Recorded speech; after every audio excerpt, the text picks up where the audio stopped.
Good morning, everyone, and welcome to another edition of On the Mark here on Westfield Community Programming Channel 15 and 89.5 FM WSKB. I'm your host, Mark Auerbach, and today for our first half hour, we're going to have a chance to talk to our Westfield Community Programming chieftain and engineer and producer of all the community programming here, Peter Cowles. We're going to talk about some of the programs that we do here and some of the programs that we do when we go out and about in the community to bring you both on television and on radio community programming.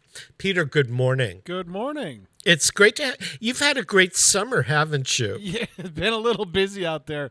I was able to greatly volunteer for Babe Ruth baseball and softball and bring World Series for 11 World Series. In greater Florida area. I was up in Ocala, Florida for one series, in Stuart, Florida, in Jensen Beach, Florida, all over Martin County, and supporting stuff all over the place. And while you were away, I mean, you were very much missed and everything, but while you were away, the programming remained on schedule on both Westfield Community Programming 15 and simulcast with 89.5 FM WSKB.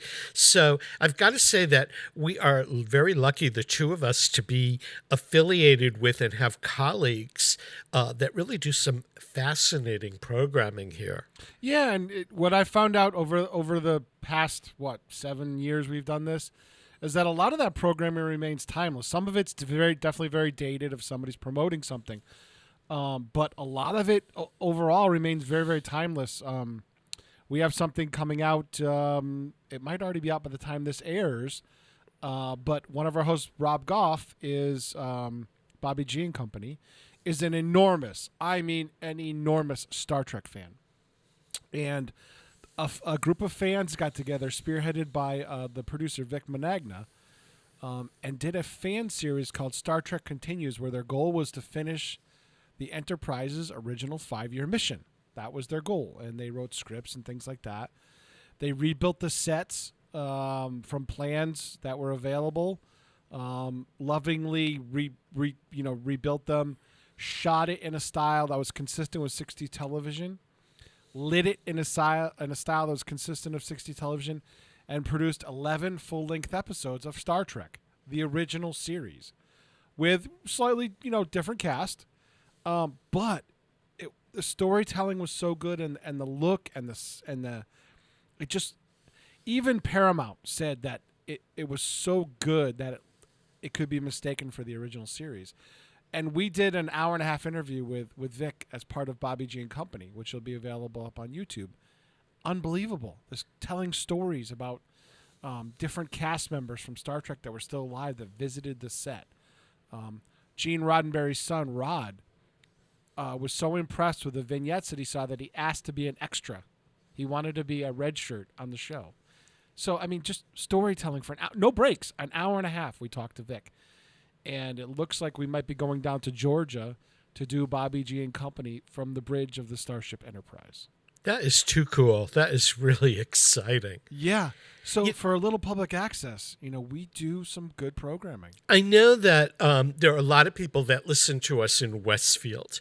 And because I get feedback when I'm around. People say, well, I saw you or I heard you do this or that. But I'm getting feedback about Arts Beat and On the Mark and the Athenaeum Spotlight, which are the 3 shows that I produce, from people all over the place. And I see our stuff, whether it's my programs or Harry Rock's program, showing up on Facebook in the most unlikely places. And when I go to our WSKB Community Radio YouTube page or the Westfield Community Programming page on YouTube and see the number of hits and people that are watching the programming, you would have to assume they're from all over the place. Yeah, and we were finding that when it was just community radio. Bo Sullivan, when he was kind of overseeing us for the foundation, Westfield State Foundation, we couldn't really get anything off the over-the-air radio part of it. But he did always get kind of website statistics on who was listening to the stream, the audio stream. And and Massachusetts was a great part of it, but we were getting hits from all over the country, from alums, from people just getting the social media stuff, but people were listening to it all over the country and some foreign countries as well. So we were making a difference, and we still are, because what people don't really understand is what we're doing right now, long format talk, doesn't exist anymore in the commercial marketplace, because it's just counterintuitive to them trying to make money. Commercial radio and commercial television, as a professor once told me in college, the only reason that entertainment exists is to deliver the commercials. Whereas Exactly. we're not really bound by that. We can storytell, and we have time to run with storytelling. So it's really cool what we're doing. I agree. And I mean, I come from the world of both commercial radio and public radio. And in commercial radio, if I were to do an interview, it might be 3 or 4 minutes, and then it was in between commercials. Yep. And in public radio, you have the opportunity to take a story and do 5 minutes or 10, or maybe if it was someone special, a half hour. Right. And here, we have the opportunity we could do a full hour with someone or on some topic, or maybe even more if there was enough to discuss, without the requirement to break every couple of minutes to recognize a sponsor or play a jingle and things like that. So we do have this very flexible palette, so to speak, to offer a variety of programs.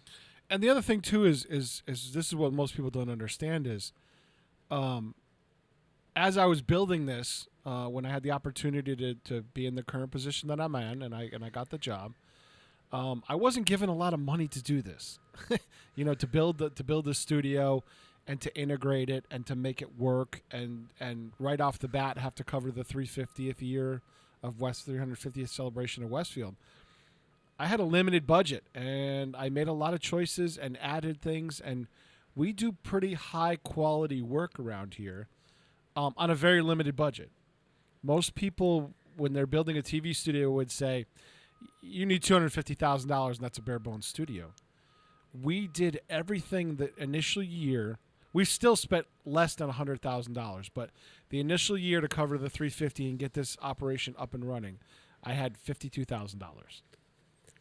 It's which amazing. Is unheard of. It's amazing. One thing I was going to say is people just assume that what they see and hear is what we're producing with the various programming.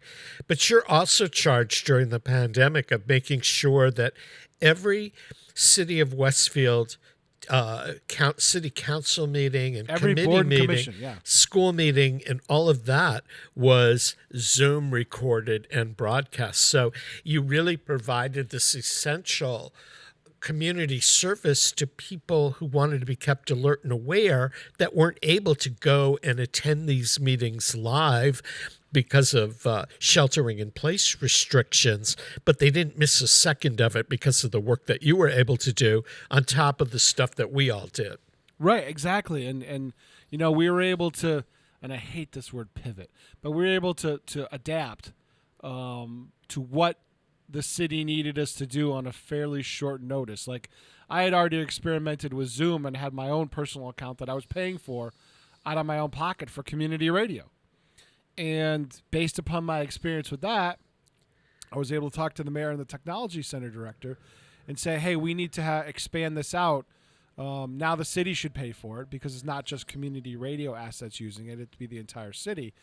And so now that still comes out of my budget, but it's an asset to the city that I can provide. And it's not only for what I need it for, but it's a value add for anybody that needs a meeting. And people have become very proficient at Zoom over the past year and a half. Not saying that we love to do it, but it's there and it works. And that those public access dollars were able to help pay for that. Yeah. Do other communities have a program, community access radio and TV, as robust as we do? Some of them do. Some of them are in the same boat as I am, that they're just one person. Some of them are, so not every city and town has the format that we have. I'm a city employee and I run the public access. Some cities and towns don't want to deal with that. So they give all their PEG money to a 501c3, an independent nonprofit that runs the public access. So there's different formats, different styles of how it runs. Here, I don't get all of the money. I'd love to because I could do cool things with it. But Yeah, for sure. I get a significant portion. We're trying to keep it sustainable for down the road. So I keep things very lean. But in the meantime, we've also done a lot of things that we couldn't accomplish beforehand, and we're continuing to look at ways to expand. Like the seniors have found it very valuable in town to have their exercise programming. Not all of them still feel comfortable going to the senior center. So while the senior center restores some of their programs, while they start restoring their programs, things like that, I'm finding ways of putting a camera into that room so that people that don't feel comfortable going can still experience that on television and follow along. So we're going to be testing different cameras that we've used in different situations and things like that to see if it works. We may put a camera like the Zoom camera that's in the studio remote that I could run from here and tape an exercise program over there. So, I mean, there's obviously the programs that generate from Studio 120. Where we're sitting right now, people ought to know, is a studio that was built in Westfield Technical Academy. And it is as good a studio as any radio or television studio you're likely to find. Although the furniture might not be as modern in the decor, it functions just as well. Correct. And yet across the hall is where high school students are learning the art of printing and graphic arts. And there is a program where young people are learning broadcasting. And some of them... Yeah, and now we have a veteran in there, too. So Yeah, some of these kids will be here running cameras and soundboards and all of that good stuff within a couple of weeks as school ramps back up. And they're an integral part of what goes on. I've done multiple programs here with 10th graders running the cameras and the soundboard under Peter's supervision. What career opportunities they're going to have when they go out there after high school with the expertise to do a lot of this stuff. Last year, a group of them learned how to film and edit on their phones and on iPads and things like that. Stuff Peter, when we were in school, we didn't learn that kind of stuff in high school. It didn't exist. So when I told these, and I've told these kids this over the past couple of years, when I was their age, even a home VHS camcorder was an expensive proposition. So I could never afford one. And some of those camcorders were just starting to come down in price of like $500-$600. So I would have to go to a public access. And I was lucky I lived in the city of Springfield where Continental Cablevision at the time really believed in community programming. And they ran it in-house, and it was very robust. They dedicated staff to it, and I came up through the ranks doing that. But it was because I was highly motivated to do it. These kids have a more powerful camera and this little device on their hip than I had that whole time. And it's weird that they take it for granted. They do take it for granted, and some of them are creating some really cool stuff. In fact, Berkshire Film and Media Collaborative, along with some partners, is doing a youth film challenge for young people in Berkshire County, where they can create a 6-minute film about an issue that impacts them. It could be about poverty, it could be about the environment, politics, or whatever. And they could submit this 6-minute film in a competition. And the winners will get cash prizes. That's very cool. And, excuse me. You can find, if you're between the ages, I believe, 16 and 24, you can find information at Berkshire Film and Media Collaborative at berkshirefilm.org. But young people are able to produce Hollywood quality film and documentaries and all of that on their phones. And they take that for granted. They take Facebook and YouTube and TikTok and all of these other social media platforms for granted. We didn't have these. No, and you know, I produced a couple of programs when I was in high school. I worked a lot and got some great opportunities when President Reagan came to town to speak at the Foreign Affairs Council of Western Massachusetts. They tapped me to do the feed for C-SPAN. I was 17. I had no clue what I was doing, and yet I'm feeding a satellite truck and doing a feed for C-SPAN because they needed a local camera operator. So I got a lot of great opportunities along the way, and I worked my way into the radio business with a show my dad was doing.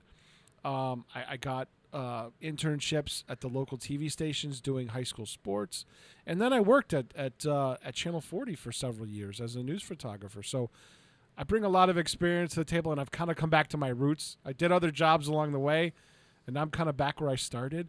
And what's nice is that the guy we hired for the teaching position, Steve Forney, if you're a radio listener on the AM side of the dial and you listen to Brad and Bo or Bo and what's his name?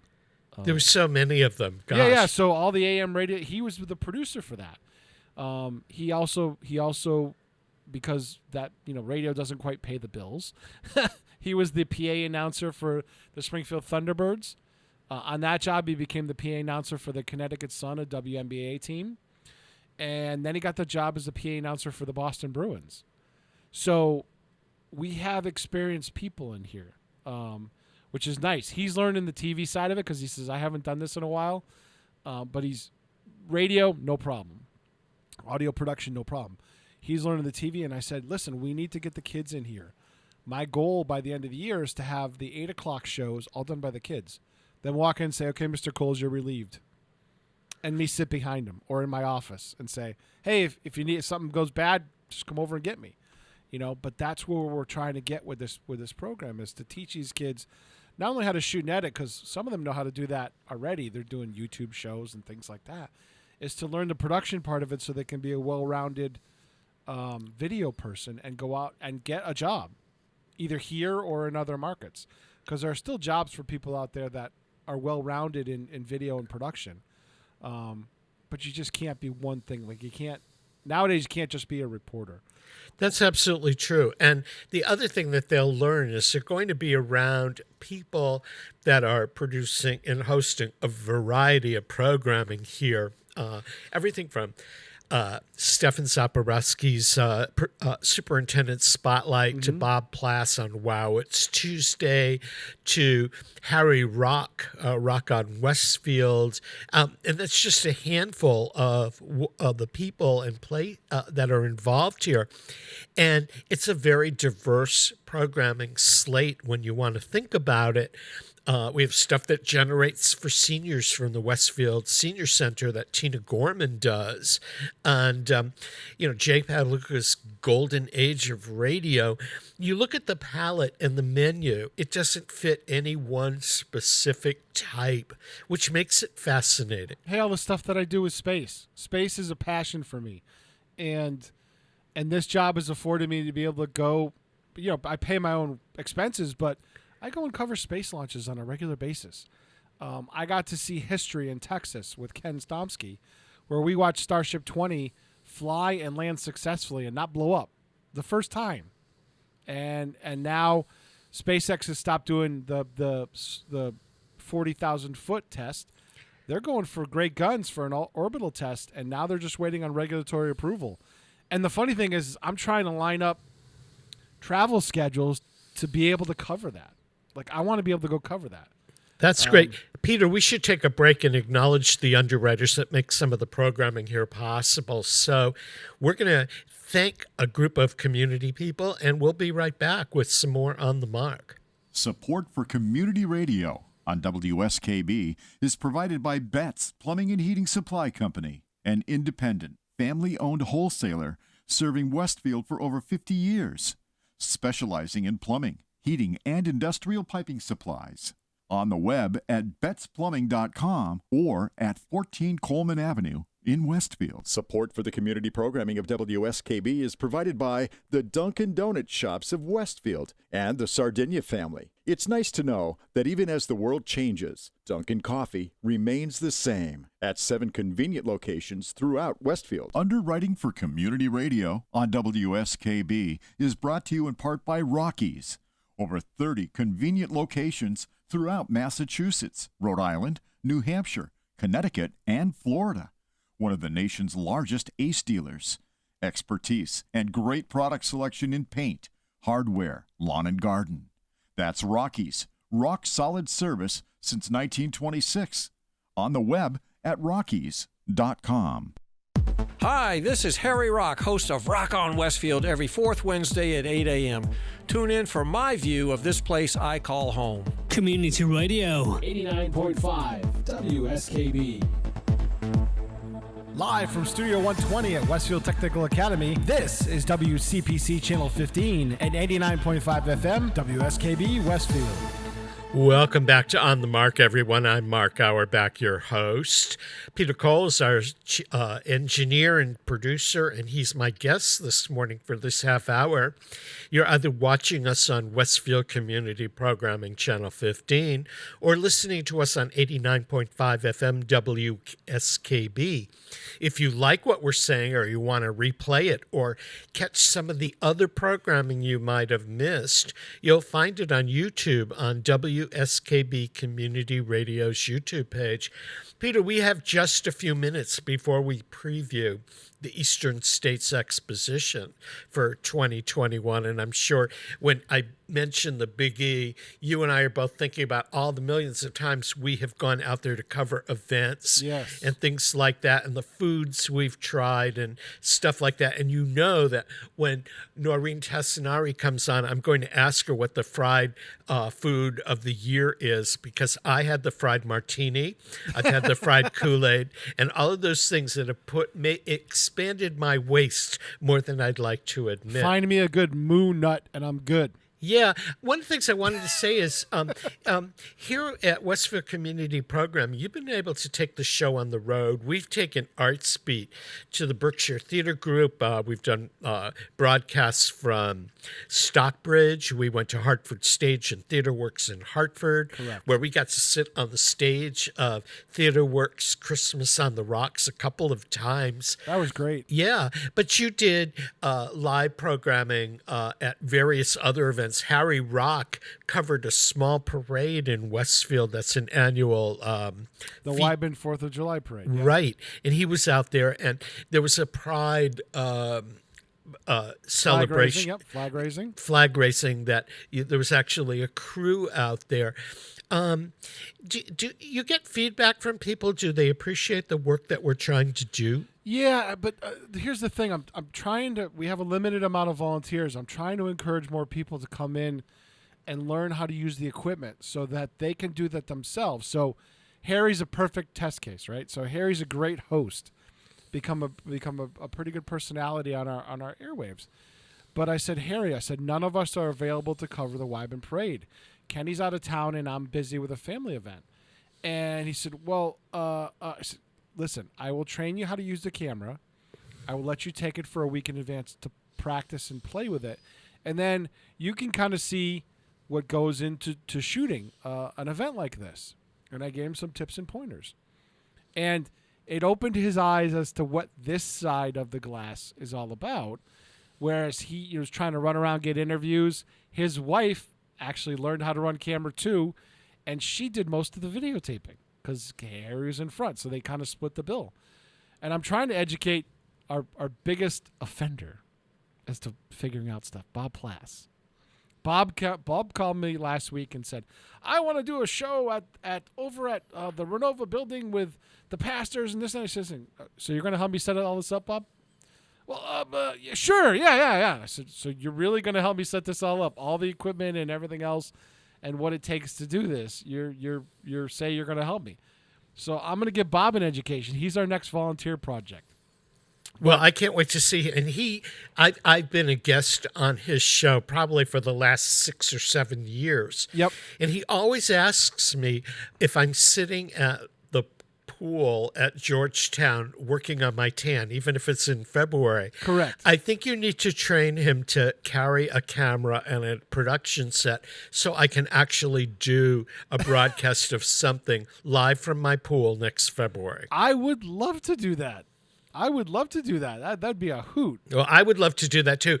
You know, Peter, we're out of time because we're going to switch gears here and move our little act over to the Eastern States exposition. But I'm really glad we had this chance to talk about what happens at Westfield Community Programming, both Channel 15 and what gets simulcast to 89.5 M WSKB, because we have so many people and so many resources that are working hard to present our audiences in Westfield and beyond with a very interesting palette of programming. Yeah, and honestly, that's what public access is all about.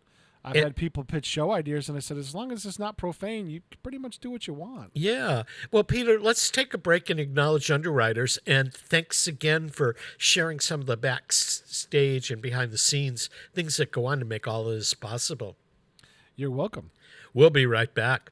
Support for community radio on WSKB provided by Westfield Electroplating.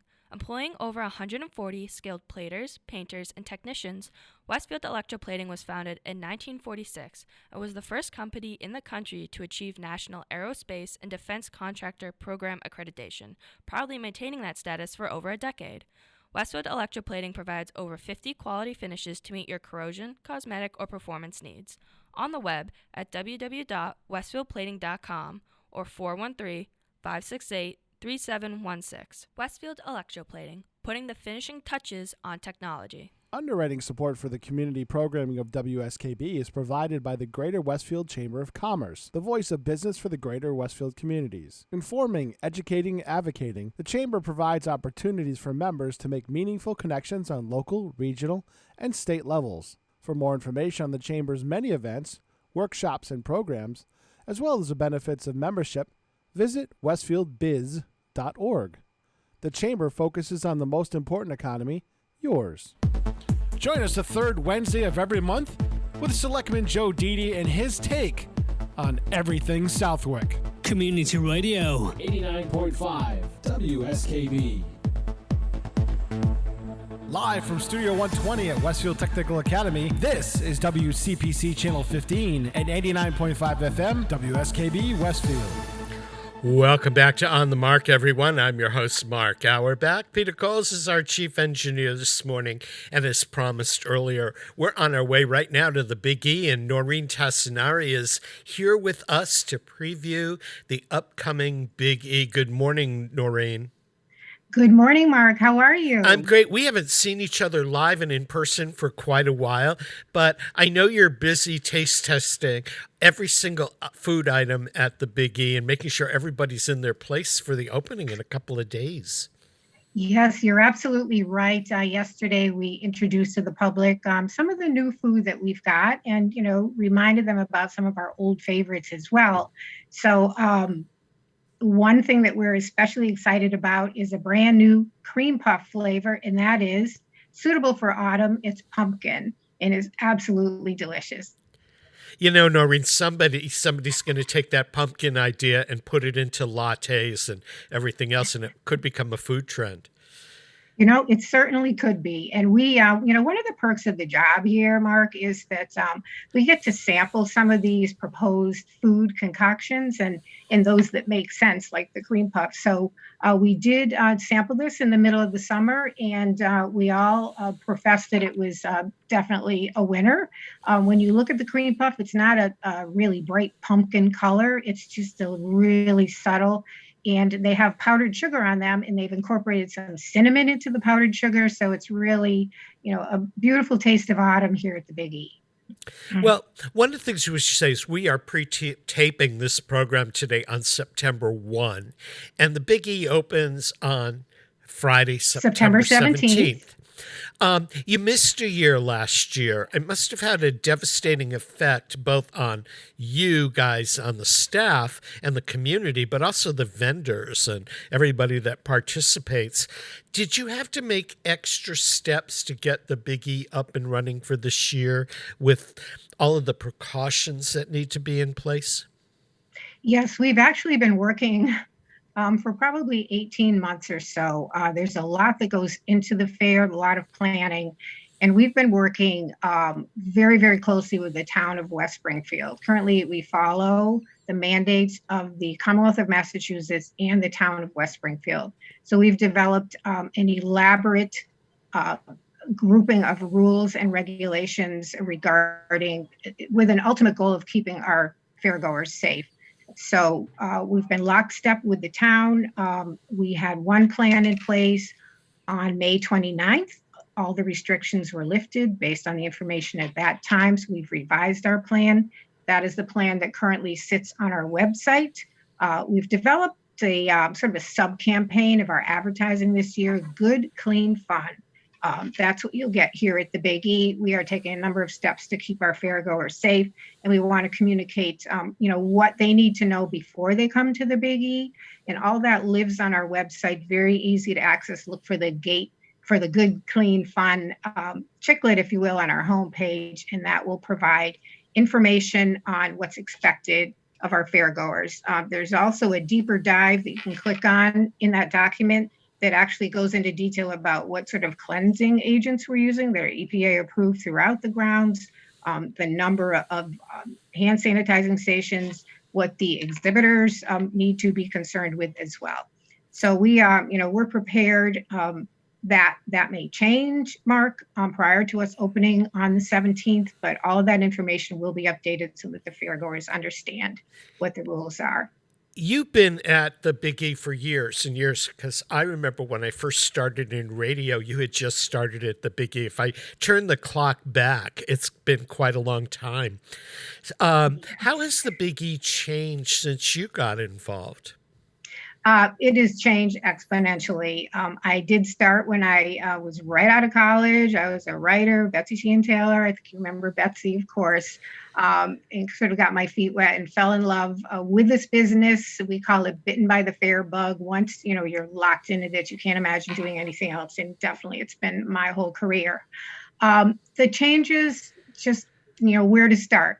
What we look like to the public, the optics when you enter the gates of the Big E. We've all attended the Disney approach to people management, Disney University. We've sort of emulated the setting, our beautiful plantings, our customer service that we offer to the guests that come in the gate. That's all kind of Disney-esque. And at one point, we started to talk about, well, we're the Disney of the fair industry. And you don't always see that in, certain fairs that we've visited throughout the country, but that is very, very important to us. We want to make our guests feel welcome and have an excellent time when they're here.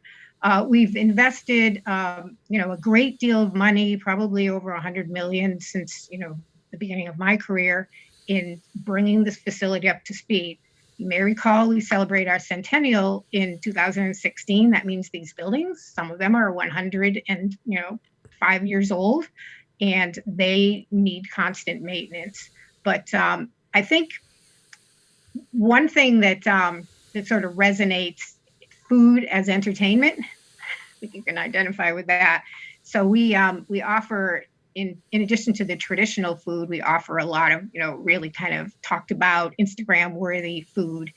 And that is kind of put us on the map in that regard, sort of nationwide. And we've also noticed, now this is interesting when you're going to talk about marketing, which is what I'm responsible for.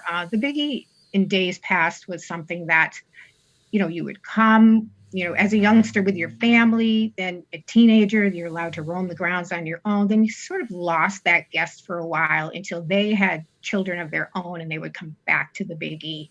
But now there is a lot more to do after dark.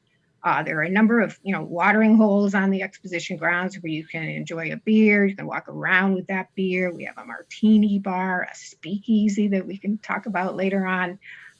So there are a lot of young adults. There are people that come for multiple visits with the family on the rides, girls' night out, date night, guys' night out. They're all here, all hours of the day. Yeah, and I know I'm from my own personal experience. I mean, I don't come every year, but every couple of years, and there's certain things that never change, like the avenue of the states and the state buildings, and then there are things that are brand new. So each time you come back, it's a completely new experience. You're absolutely right. And we have our traditions, and we're very, very unique in the fair industry. We are the only fair in North America, probably in the world, that represents more than one state. You've probably heard of the Iowa State Fair, of course, the show, the state fair is based on that. So we have the participation of all 6 New England states. In the Avenue States buildings, they're owned by the individual states, the land in which they sit. And we always joke that, you're on Vermont property when you're on the grounds of Vermont as well, but they certainly have to abide by sort of the rules here in Western Mass too. So those are the edifices that you see within those buildings. It's run by the state, so they have made a lot of changes. They're offering a lot of food, a lot of really consumer friendly things. And Storyton Village Museum is another that was founded by Helen Storrow. In the late 20s and early 30s. They're buildings that were brought from throughout New England and stand around a village green.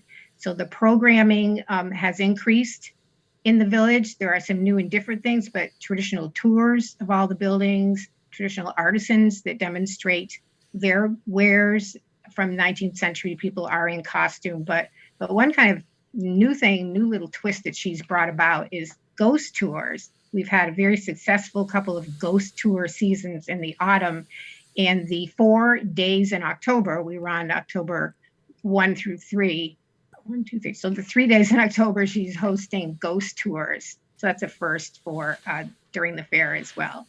So it's definitely the traditions. And it's funny, people, when I first started, people said, I don't come, it's the same every year. So, we have changed things up as we've talked about. But then people, where is that vendor that was on the corner? They want things kind of the same so that they can find what they're looking for and have that sort of comfort. And I think that's important this year as well. People, our slogan this year for advertising is the biggie is back, and we want you to come back. We want you to sort of come together and enjoy, what's best of New England in the experience that you're used to having with your family and friends here at the biggie.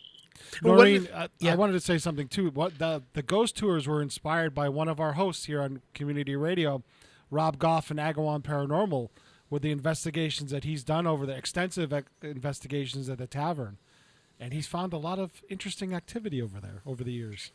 Yes, there is a lot of interesting activity, and some people feel this more than others.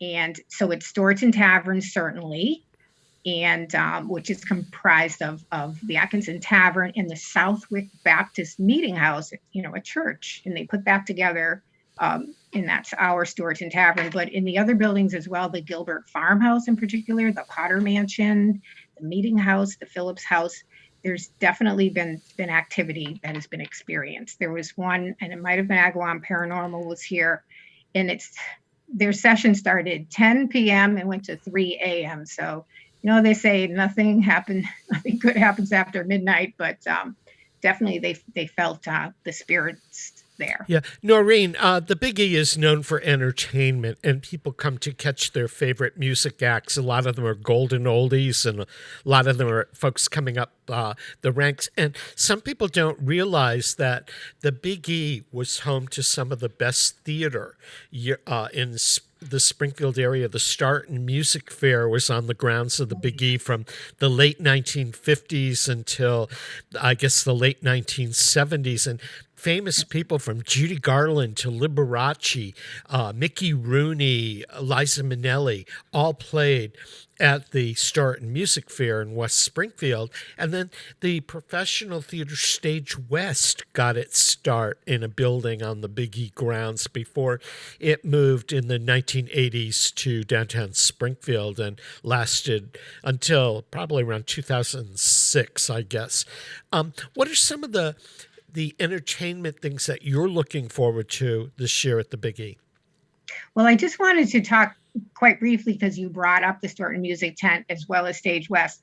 And I do want to point out that we have the Eastern States Exposition History Museum, and that's in the Hampden County building. And in that area, we've commemorated, 100 plus years of what's happened, including the Staunton Music Tent. People have been wonderful in donating their playbills over the years. We've got quite a collection. And, folks can learn a little bit more about some of the things that took place in our past in the History Museum.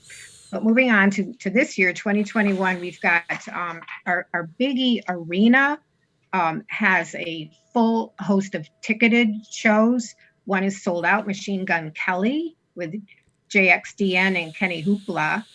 That's on opening day. And Billy Idol will be with us. Zach Williams with Corey Asbury of Bethel Music, which is a Christian act, very popular. Flo Rida with the Yin Yang Twins will be here as well. Pat Benatar and Neil Giraldo will be with us. I was just at the Rock and Roll Hall of Fame over the weekend, and they had a lot of memorabilia on some of the shows that we're having this year. Goo Goo Dolls making an appearance, and A Day to Remember with Asking Alexandria and Point North, and then we close the fair out with Styx. And then there is one show on the 24th, which was when Brad Paisley was supposed to be here. And we've got a free show, and it's called Flat Out Freestyle, and it's a motorcycle stunt show in 2 shows in our arena. And then, of course, we have 3 stages with constant entertainment day and night going on in our Court of Honor stage. These are all free, and I'll just rattle some of them off. Jesse McCartney, Jay and the Americans, Cameron Marlowe, Fog Hat will be here. There's a wonderful Donna Summer experience. Little Texas will be here. Exile, Big Bad Voodoo Daddy. Got a whole list of them here. 10,000 Maniacs, Plain White Tees, Don McLean. We're really looking forward to that show. The Outlaws, Big Brother and the Holding Company, Lisa, Ripe, a live Led Zeppelin show, Kashmir, Tribute to the King. It's an Elvis impersonator, and Hoobastank, and Daryl DMZ McDaniels of Run DMZ. And in addition to that, we have what's called the E stage, and that's our community stage. So it's emerging artists, local and regional artists, and shows are going constantly on the E stage as well. And that's over by the Flag Plaza. That was introduced a couple of years ago, and we've had some great talent that we've been able to feature on our E stage. Well, Noreen, we're going to take a quick break to acknowledge the underwriters that make programming like On the Mark here possible on Westfield Community Programming Channel 15 and 89.5 FM WSKB. Before we take that break, what is the website so people can go check out what they need to see at the Big E this year? Certainly, very simple, thebige.com. Okay, thebige.com. We're chatting with Noreen Tassanari, and we will be right back after these announcements. Don't go away. Support for the community programming of WSKB is provided by Westfield Bank. For more than 160 years, Westfield Bank has been an important community presence and commercial leader in the Pioneer Valley. With convenient full banking services in Westfield, West Springfield, East Longmeadow, Agawam, Feeding Hills, Springfield, Southwick, as well as Enfield and Granby, Connecticut, visit us on the web at westfieldbank.org. Support for community radio on WSKB provided by Westfield Electroplating. Employing over 140 skilled platers, painters, and technicians, Westfield Electroplating was founded in 1946 and was the first company in the country to achieve National Aerospace and Defense Contractor Program accreditation, proudly maintaining that status for over a decade. Westfield Electroplating provides over 50 quality finishes to meet your corrosion, cosmetic, or performance needs.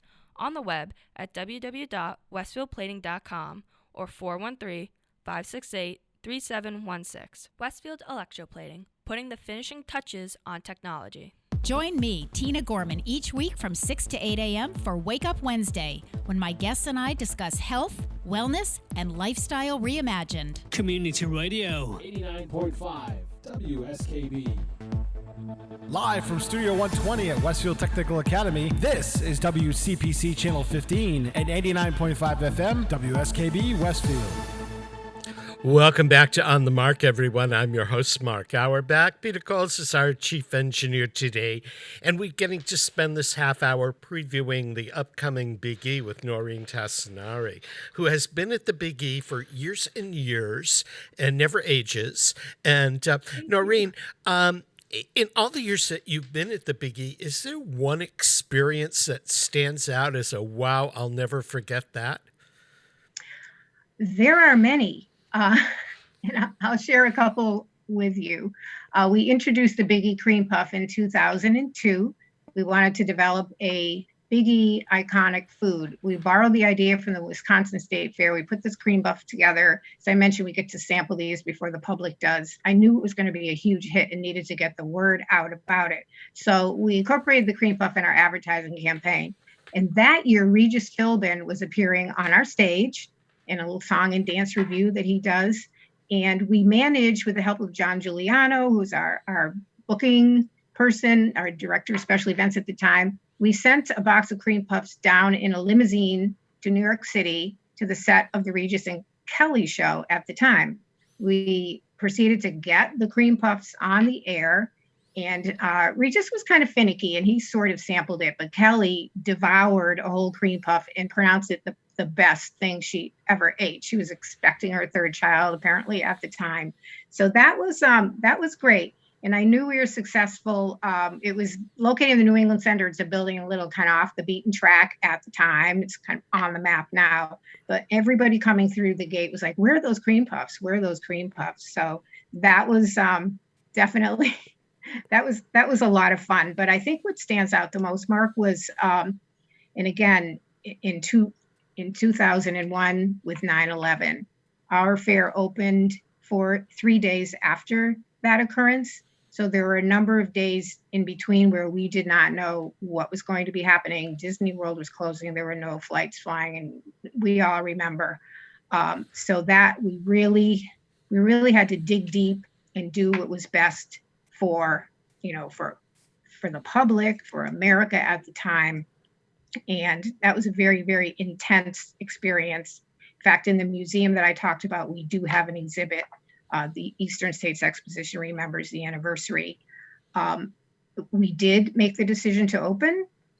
It was difficult to get all the talent here that we needed to, because they were coming from throughout the country, in some cases throughout the world. We have the Irish exhibit, for example.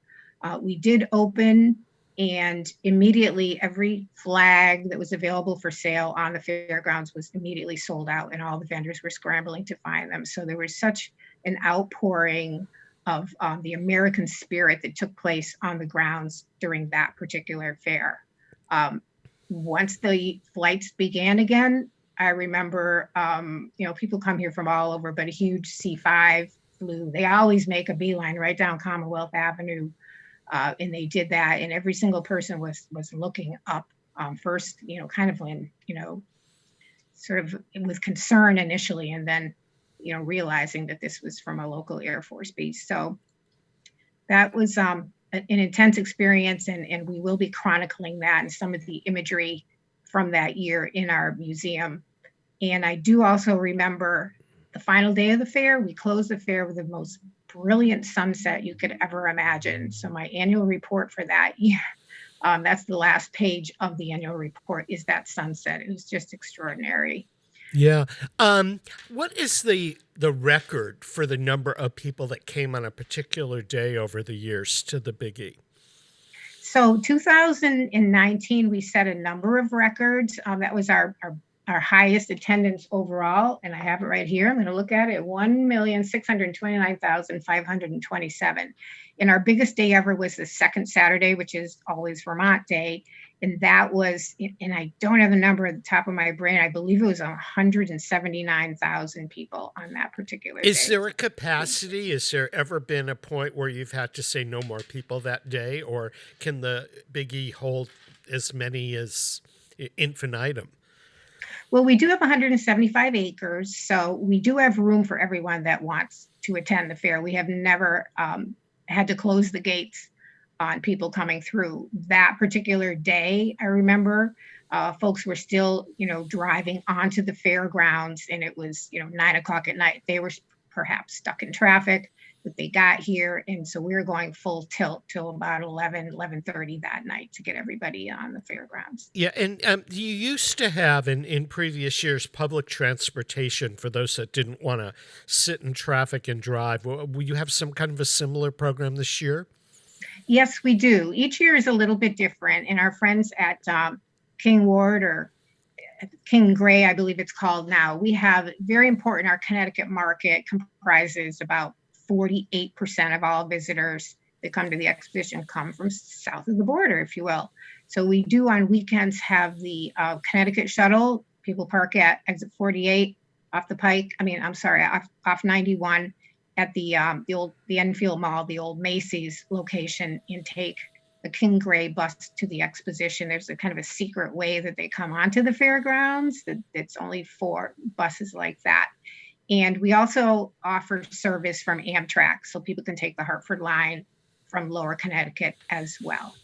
So I'm sure all that information is available at your website, along with all the ticketing information.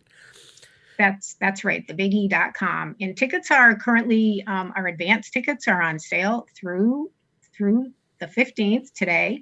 And people can purchase tickets at Big Y as well. And the regular price is $15 for adults. So the ticket is $12 in advance. In the child ticket, there's a savings as well from 10 to 8. And opening day of the fair is Be a Kid for a Day. Everyone gets entry at the child's price of $10. It's also Military Appreciation Day. So active military and veterans are admitted for free. So you have to diet now between now and Friday when you go to the Big E, and then gain the weight back with the cream puffs. Of course, the baked potatoes in the main pavilion are always something. And 1 or 2 other things, Noreen. I mean, since I know that you have to personally approve all the food that comes to the fairgrounds, are there any other treats that you're looking forward to? Yes, absolutely. Well, we try to eat in a healthy manner. So we do that because we have wonderful Lebanese food from Nujam's, who's located in Winstead, Connecticut. And he'll be here with hummus and good things like that. And then we splurge on things like, and this is new this year, Cora's cookie dough on a stick, if you will, 5 different flavors, deep fried tacos. That sounds good. Doesn't that sound good?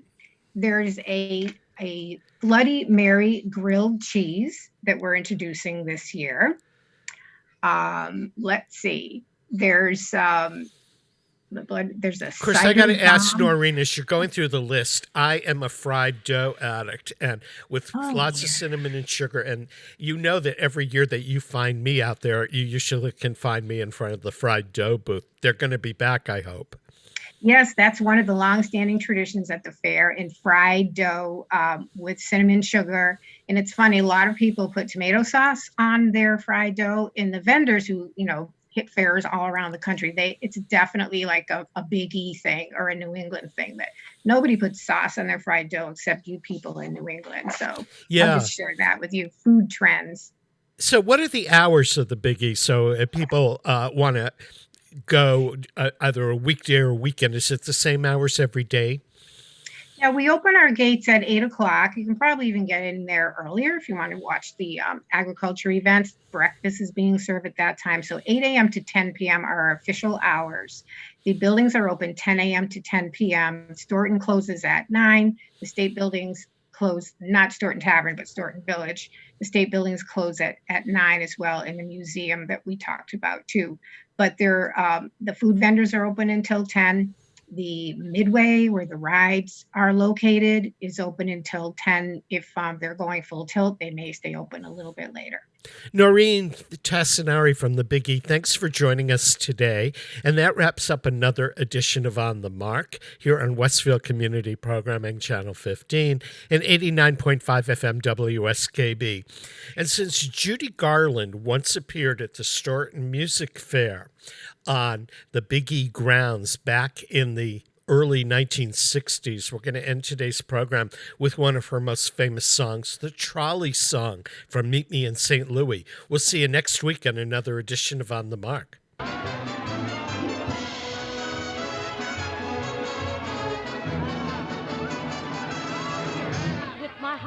starch collar and my high-top shoes and my hair piled high up on my head. I went to lose a jolly hour on the trolley and lost my heart instead. With his light brown derby and his bright green tie, he was quite the handsomest of men. I started to yen, so I counted to 10, then I counted to 10 again. Clang, clang, clang went the trolley. Ding, ding, ding went the bell. Zing, zing, zing went my heartstrings. From the moment I saw him, I fell. Chug, chug, chug went the motor. Bump, bump, bump went the brake. Thump, thump, thump went my heartstrings. When he smiled, I could feel a car shake. He tipped his hat and took a seat. He said he hoped he hadn't stepped upon my feet. He asked my name, I held my breath. I couldn't speak because he scared me half to death. Chug, chug, chug went the motor. Pop, pop, pop went the wheels. Stop, stop, stop went my heartstrings. As he started to go, then I started to know how it feels when the universe reels. The day was bright, the air was sweet. The smell of honeysuckle charmed you off your feet. You tried to sing, but couldn't speak. In fact, you loved him, so you couldn't even speak. Buzz, buzz, buzz went the buzzer. Plop, plop, plop went the wheels. Stop, stop, stop went my heartstrings. As he started to leave, I took hold of his sleeve with my hand.